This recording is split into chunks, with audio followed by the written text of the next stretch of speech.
கட்சிக்காக உழைப்பவர்களுக்கு என்றும் உறுதுணையாக இருப்பேன் என ராணிப்பேட்டையில் நடந்த மகளிர் தின விழாவில் அம்மாவட்ட செயலாளர் எஸ்.எம். சுகுமார் தெரிவித்தார். ராணிப்பேட்டை மேற்கு மாவட்ட மகளிரணி செயலாளர் ராதிகா தலைமையில் அம்மாவட்ட அதிமுக தலைமை அலுவலகத்தில் மகளிர் தின விழா கொண்டாடப்பட்டது. இந்நிகழ்ச்சிக்கு சிறப்பு விருந்தினராக ராணிப்பேட்டை அதிமுக மேற்கு மாவட்ட செயலாளர் எஸ்.எம். சுகுமார் பங்கேற்று சிறப்புரையாற்றினார்.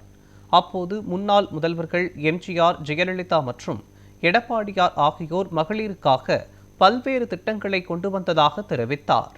மேலும் கட்சிக்காக கடுமையாக உழைத்தவர்களுக்கு என்றும் உறுதுணையாக இருப்பேன் என்றும் வருகின்ற சட்டமன்ற தேர்தலில் அதிமுக ஆட்சி அமைக்க ஒற்றுமையுடன் பணியாற்ற வேண்டும் எனவும் கேட்டுக்கொண்டார். இதனைத் தொடர்ந்து மகளிருக்கு வாழ்த்துக்களை தெரிவித்ததுடன் நலத்திட்ட உதவிகளையும் வழங்கினார். இந்நிகழ்ச்சியில் பாஜக தேசிய சிறுபான்மை அணி செயலாளர் இந்திரா சுகுமார், வேலூர் இப்ராஹிம் உள்ளிட்டோர் கலந்து கொண்டனர். நம்ம இயக்கத்தை நம்பி நம்ம வாழ போறோம். அதற்கு என்ன நீங்க அவங்க லெவல்ல என்னன்னா எங்களுக்கு இது மாதிரி பண்ணி கொடுங்க, நான் செய்து தரேன். ஒவ்வொருத்தருக்கும் நான் செய்து தரேன். ஒவ்வொரு குடும்பத்துக்கும் நான் செய்து தரேன். என்ன மாதிரி எங்களுக்கு பிரச்சனை, இந்த மாதிரி பிரச்சனை இதை செய்து கொடுங்க. ஆனா நீங்க